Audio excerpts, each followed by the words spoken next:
Hey there guys, and welcome back to UnJaded Jade. Welcome to a video I have been so excited to film for a long time. I feel like this is perfect quarantine energy too, because it's all about goal setting, thinking about the future, thinking about living vicariously through your future plans for yourself. And in my case, also reminiscing my current impossible list. I honestly can't remember the last time I looked at my impossible list. I think I made it when I was 16, informally. So, what is an impossible list?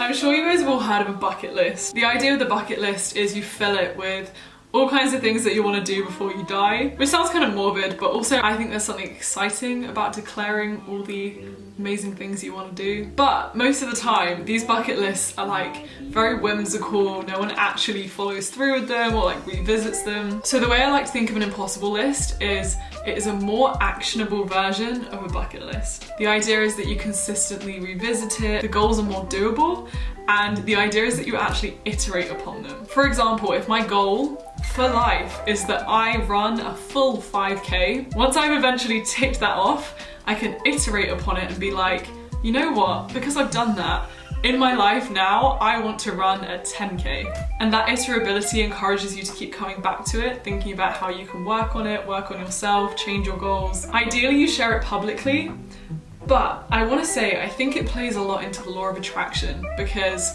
there's something about setting your goals, which means you can help carve your life around them to try and make sure they happen. It's like, how can you expect to achieve your goals if you don't even know what your goals are? Which is why I have just, it's really overdue, me going through this and setting some new ones. Okay, I'm just heading to my website. Also, honestly, don't look at my website. I haven't updated it in years. It kind of sucks. But yes, my impossible list is here. Oh, what did I write? Yes, my bucket list as a child was to attend Hogwarts and to meet Disney Channel stars. Okay, and the idea is that you write when you completed it as well, so that you can just like keep that accountability. Okay, so to show you how it works, I'm gonna go through and review my goals as they currently stand. I'm gonna see if I've completed any, I'm gonna iterate upon them. You can see the kind of things that I set for myself, and I also put them in categories. For example, professional creative goals, like within YouTube. I had academic goals, fitness goals, that kind of thing. Can I run a 5K in under 23 minutes? No. Have I run 50 park runs? No. I have now officially run 15K. Not an organised 15K, but I did run 15K for the first time ever this quarantine. So that'd be May. Completed May 2020. So now I'm gonna iterate upon this and I'm gonna say run an organised 15K. For example, a park run, a race for life, any of those kind of things. Run a half marathon. Can confirm I've not done that. I really want to do a Tough Mudder, I have not done that. Be vegan for 5 years. It would be 5 years next year. Headstand, still can't really do that. Crow. Confidently, not really. Oh, I've got a good one. Complete Chloe Ting's challenge. Give a TED talk, definitely not. Attend Summer in the City, yes. Write a novel. So I wrote a fanfic, I don't really think that counts. Until I've written a proper novel, that counts for now. I have said for years that I would complete a NaNoWriMo. I failed every year. 1 year, I will do it. NaNoWriMo is basically where you try and write a novel in a month. You write about 2,000 words a day. I just can't, I'm too much of a perfectionist. Start my own podcast. Eventually that will be a thing. Host an international meetup, yes! Invent a vegan recipe and publish it somewhere. I still suck at cooking. Again, really crazy. So one of my things I set for myself when I was 16 was to be featured on TV. And this was pre-YouTube, I didn't know what was gonna happen. And my first TV debut was a photo of me crying, sobbing after my biology exam, which was featured on like the BBC or something crazy. So then I iterated that and I was like, I would like to speak live on TV at some point, like go to a studio and speak. Write 10 blog posts was one of my things and I still have not done that. Unfortunately, I don't think my 1 week has really gotten me there yet, but I'm on the path to success there. I did go on an intensive French course, live with a host family. I want to do that for like a month and actually become good. Learn how to surf. or tentatively completed. Some of these are very continuous goals too, like improve my public speaking. I'm still not the best public speaker, but this is where I can document moments where I've actively tried to improve. I was really hoping I could do a hackathon in San Francisco, but alas, I signed up to one, but COVID. Learn to use Python. Do you know what? I'm gonna change it to learn to use basic Python, which I do feel like I have completed. I really want to go to Eastern Europe. I so desperately want to do a workaway. Something I'm gonna add to this is I really want to do a Camp America or a Camp Canada at some point. You know, like the Parent Trap vibe where you're like a camp counselor. I just think that would be an incredible, fun experience. Be a camp counselor. We'll see if I do that. Skydive, bungee jump. Yeah. Live abroad for 4 months or more.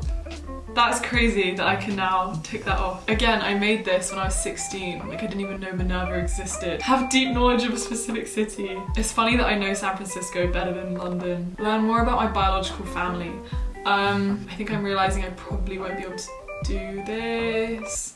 I have been trying to learn more about Indonesia recently. Fun fact, my biological surname would be Potter, but my dad is adopted, so hence I'm Bowler. It could have been Ruby Granger and Jade Potter. I know, I'm sorry. Okay, and this is where my impossible list currently stands. I hope you now understand the format, and I really encourage you to make one too. So yeah, I don't know how you want to break it up. Apparently I've done fitness, health, professional, creative, skill, travel, miscellaneous, but I think you could also put academic if you wanted to, and then like more continuous life goals. I would just very freely brainstorm within each one. Even though this is like somewhat of a commitment, like at the end of the day, you can be as wild and crazy as you want to be. You can always change it, you can edit it, you can not complete them if you want to, like it's just for fun. But I also just want to point out, I did not know that I would, you know, have a YouTube channel that was this, or take a gap year. Like it wasn't a plan. I didn't think, oh yeah, I'm gonna tick off bungee jumping when I'm like 19, but I knew these were things I wanted to do at some point in my life. So be wild, be daring. Don't think, oh, it's never gonna happen to me, because you just don't know. Throw it out there. Law of attraction. What do you wanna do? I feel like I'm gonna add in some like relationship vibe stuff, because I think as I get older, I'm just learning more and more how much people mean in life. Ooh, let's add some charities. Professional creative goals. Raise 100,000, yeah, 100,000 pounds for charity. That's a lot, but I believe at some point we're gonna do that. Raise 100,000 pounds for charity. Start a business at some point. Let's do that. As well as write a book, I feel like I'm getting weirdly into poetry. Maybe like, yeah, learn how to animate. Okay, this is really wacky, but I'm gonna say, be invited to Buckingham Palace. Why not? Why not? Oh, I would love to give a talk to students from my secondary school. Maybe primary school. Skill goals. Okay, I've got to put it in here. Speak basic Korean. I've been learning Korean for a while and it's gonna happen. Also, learn an instrument has something. Why did I not put that on there? I've never learned an instrument in my life, and I should do that. And I've recently got my ukulele, so that's something I'm focusing on. I always felt so unknowledgeable when it came to classical music at university, because I just never done music. That's something. By the end of my life, I would really like to be better at. Like, I want you to be able to play me a concerto. Concerto, is that how you say it? I don't know. A concerto from one of the famous composers, and I'll be like, ah, oh, that's Mozart, you know? Like, oh my god, is it Stanislavski? I feel like that's a drama guy, isn't it? Maybe not Stanislavski. Someone. Again, you have to make it as tangible as possible, which is why I don't really like understand basic music theory, because it's so vague. Like, if that's not tangible, how am I going to take that off? But because I've not done any yet, I think when I return to this with a basic music theory, I'll know what that means and I can tick it off and iterate on it. Tchaikovsky's pieces? Oh, absolutely not. Something I'm trying to learn, which I want to be really good at, is be able to edit, build a website using HTML and CSS. I'm trying to learn basic HTML right now, and I'd love to be super confident in those two. Travel goals. I still want to live in the Netherlands. How could I forget? TikTok! That didn't even exist back then, did it? Did it exist? I don't think it did. 100k followers on TikTok, which means I actually have to be consistent on there because I'm really not.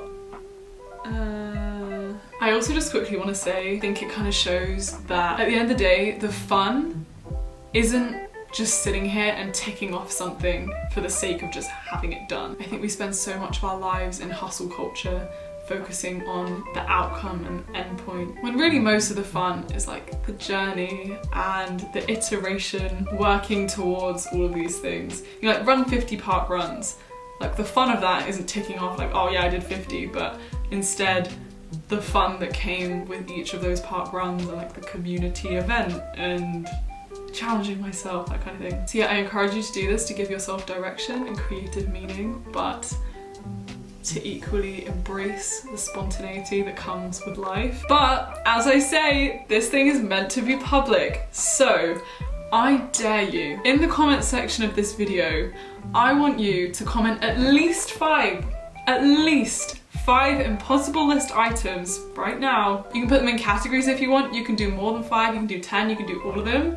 But I want you to comment them, because I don't know if you've ever seen those tweets people put like, oh my god, one day I'm gonna do this, and then they can like come back, retweet it once they've done it, and it's just really cool. But like, use this law of attraction, go on, comment something that you want to achieve, and like one day you can come back to this video and be like, oh look, like past me was so right, I went out and I did that. Go through and look at other people's, because I'm sure it will give you inspiration, I'm sure it will give me inspiration. I just had a wave of inspiration.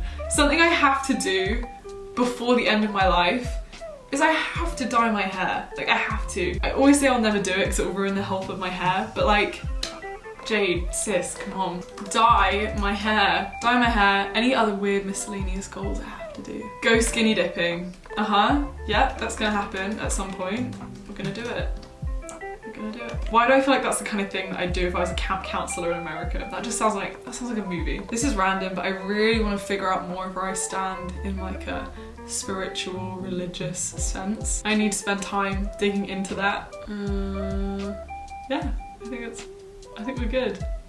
Thank you so much for coming to this random video. Again, do you think life is meaningless? Do you think we all have one purpose in life? Do you think we define that purpose? Do you believe in fate and dharma and that like everything is mapped out for you? I'm so intrigued. There's this idea of internal locus of control, external locus of control. The internal locus is where you believe that you have power over your life, that all decisions come from you and your hard work and you making stuff happen.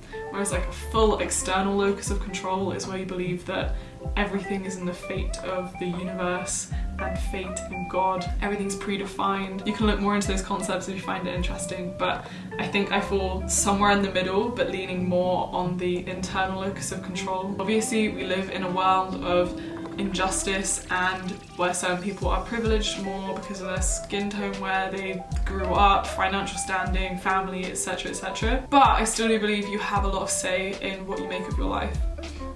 Okay, that's me rambling. Have a beautiful rest of your day. I'm sending you lots of love. Bye.